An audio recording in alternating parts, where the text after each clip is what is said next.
Grâce à l'appui du Rainforest Journalism Fund Bassin du Congo et du Pulitzer Center, nous nous sommes rendus au village Otuanzoko à 700 km au nord de Brazzaville. C'est précisément dans le nord du district de Kélé. Cette localité de 400 habitants fait partie d'une dizaine de villages de l'axe Anzoko à Kamundzuku, durement impacté par l'exploitation de l'or alluvionnaire. Selon les habitants, le village a perdu 27 ruisseaux sur les 28 qu'il arrosait. À 700 km du village, cette habitante, que nous nommerons Alice car elle a requis l'anonymat, contemple des mares d'eau polluées tapissées d'herbes par endroits. Il y a quelques années coulait ici un ruisseau poissonneux appelé Moinasset, aujourd'hui disparu. Ils ont fini notre or. Ils ont détruit nos eaux, détruit nos espaces de chasse et même de pêche. Le projet Eau pour tous n'est pas arrivé chez nous. Nous ne consommons que de l'eau souillée. Qu'allons-nous faire?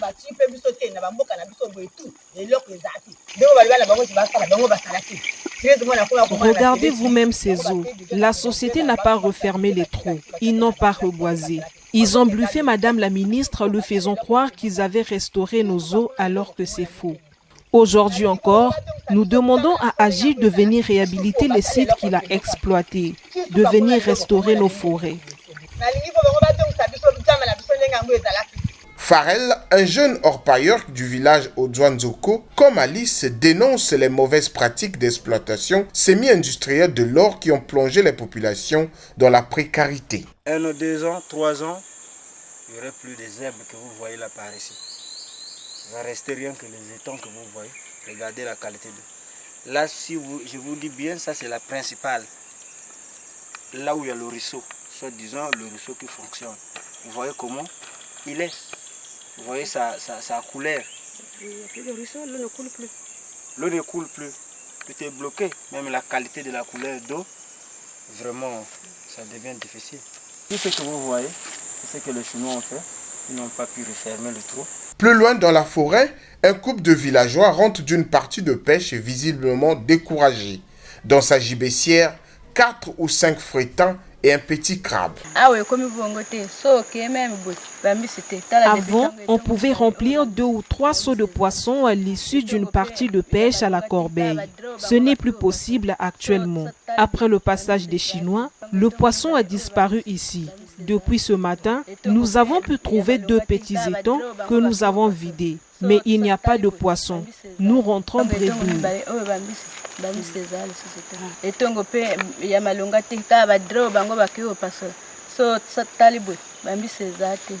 La situation est similaire à Ntiami, un village de plus de 400 habitants situé à environ 45 km de Kélé. La localité a vu disparaître ses 20 ruisseaux. Max, un jeune d'Ntiami qui lui aussi a requis l'anonymat, nous conduit à environ 300 mètres du village avant de témoigner. Ici, là où vous voyez, c'est là où nos mamans fabriquaient les maniocs auparavant, avant que les Chinois ne viennent ici. Maintenant, dès que le Chinois est arrivé, il a exploité ici, là, vous voyez, il a ravagé partout. Et donc, ça devient une difficulté énorme à nos mamans. Donc, on ne peut plus fabriquer le manioc ici, là, peut-être que vous voyez. Et puis, ça devient un danger permanent pour nous, et les populations d'Ntiami. Il y a l'eau, il y a la boue. On a perdu ce petit ruisseau. Il y avait du poisson, il y avait des silures, il y avait des frétins. Mais actuellement, il n'y a plus rien.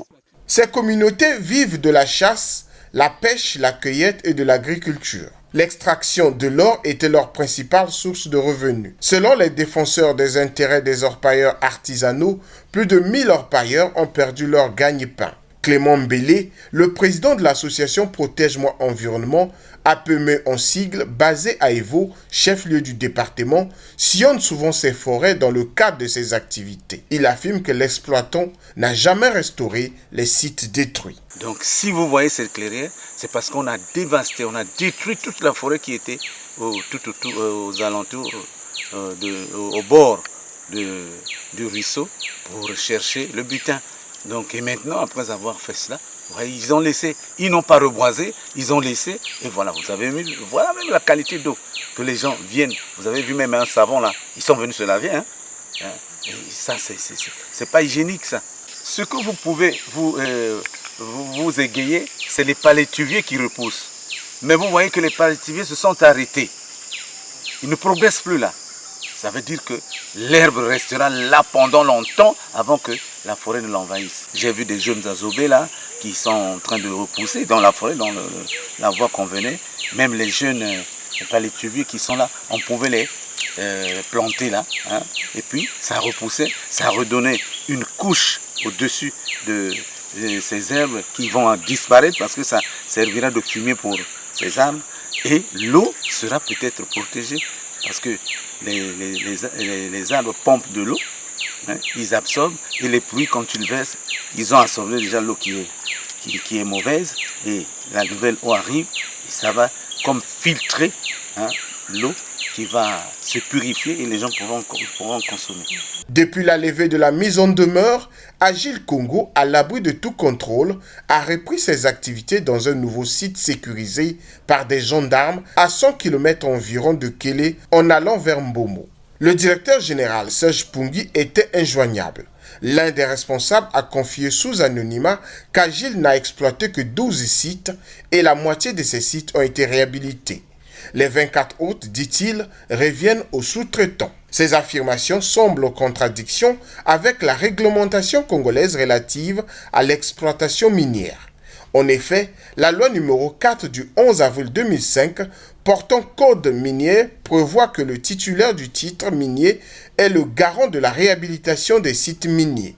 La réhabilitation de la surface des sols ou autres espaces attenant aux mines ou gisements dont l'intégrité a été atteinte de manière substantielle de fait des travaux de recherche ou d'exploitation des mines et des carrières sera assurée par le titulaire du titre minier, stipule l'article 128 du dit code. En 2005, Agile a obtenu un permis de recherche et d'exploitation des mines nommées Goiboma Lossi d'une superficie d'environ 77 000 hectares et c'est dans cette parcelle que s'est produit le désastre écologique. Les riverains se basent sur cette disposition pour accuser l'exploitant d'avoir violé la loi. Nous avons essayé d'en savoir plus auprès de la ministre de l'Environnement, du Développement durable et du Bassin du Congo. Arlette Soudan-Nono a d'abord reconnu que la société Agile avait commencé ses activités sans aucune étude d'impact environnemental et social, ce qui a entraîné des dégâts énormes. C'était un cas de pollution très très grave où ils avaient pollué toute source d'eau. Mais quand je dis toute source d'eau, c'était sur pratiquement plus de 75 km en amont jusqu'en aval. Et les populations n'avaient plus du tout d'eau, même pour puiser, pour des besoins élémentaires. Et ils avaient de facto poussé à une extinction comme de la faune et de la flore. Et cela a aussi occasionné sur l'homme des problèmes de santé. Et donc, c'était des faits extrêmement graves. Donc, il a fallu ramener l'autorité de l'État. Et c'est pour ça que le ministre que je suis est descendu sur le terrain pour rappeler tout simplement les règles. Et lorsqu'ils ne se sont pas exécutés, nous n'avons pas eu d'autre choix tout simplement que de procéder au travers de l'article 51 de la loi portant protection de l'environnement de 91, tout simplement de mettre en demeure et de fermer pour un moment le temps de laisser le temps de se mettre en conformité l'entreprise. Par contre, elle soutient que lors de sa dernière mission de suivi en 2020, les sites jadis exploités par Agile avaient été restaurés. Les résultats, nous les avons eus et nous avons ce qui nous a permis de lever la mesure. Et même si vous venez du terrain, vous allez vous rendre compte que la nature a repris ses droits et que les eaux ne sont plus polluées. Des propos que contestent les riverains et la société civile qui se disent indignés de constater que le gouvernement ne coûte que l'exploitant. Le président de l'association Protège-moi Environnement appelle à l'aide. Il sollicite le soutien des organismes internationaux qui peuvent accompagner les communautés sur les plans techniques et financiers pour la réhabilitation des sites miniers abandonnés.